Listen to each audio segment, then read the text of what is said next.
Kia ora. For local news for Tuesday the 24th of September, I'm Brent Gare.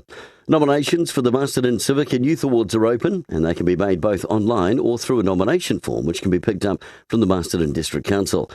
Carterton will host another Meet the Candidates tonight. It's being held at 7 o'clock at the Carterton Event Centre.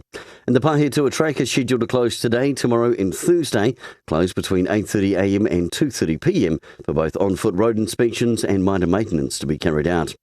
And Pause, Pride and Professionalism are on the line, with 23 police and service dog teams compete against each other for national titles.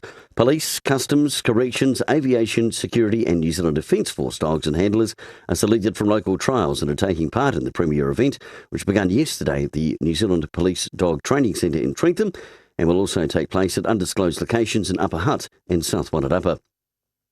And finally in sport, some good results for the Wairarapa United under-19 side, where over the last fortnight they've been playing in the Ivan England tournament.